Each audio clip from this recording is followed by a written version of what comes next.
Autojen testaus Lapin kylmissä olosuhteissa on yleensä salaperäistä puuhaa, mutta Ford esitteli tänään julkisuuteen uutta talvitestauskeskusta Rovaniemelle. Suomen Lappi on pikkuhiljaa ottamassa kiinni ruotsalaisten etumatkaa autojen talvitestauspaikkana. Kaikkea Fordkaan ei täällä Rovaniemellä tänään näyttänyt, mutta esitteli uuden talvitestauskeskuksen vihkiäisissä arktista testaustoimintaansa. We took over global responsibility for vehicle lines and we are now selling vehicles to Canada, to Russia, to a lot of cold places, and then winter testing in order to refine the vehicles under winter conditions is getting more and more important. Rovaniemen testauskeskuksen on rakentanut Arctic Testing Services, joka on tehnyt Fordin kanssa keskuksen käytöstä 10 vuoden yhteistyösopimuksen.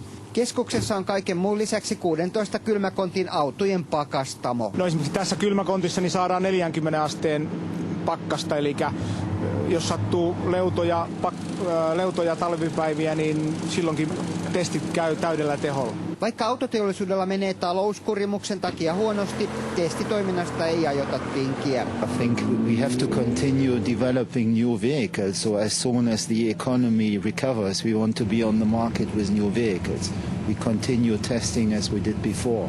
It would be a big mistake now to stop developing new vehicles. Ruotsin Lappi on edelleen reilusti Suomea edellä autojen talvitestausympäristönä, mutta Suomi ottaa pikkuhiljaa etumatkaa kiinni. Lähinnä sen takia, että esimerkiksi Rovaniemellä kaikki muut palvelut, hotellit, ravintolat, niin ne on ihan huippuluokkaa verrattuna Ruotsiin. Seuraavaksi odotetaan Kajaanin ympärivuotisen autotestitunnelin rakennustöiden aloittamista.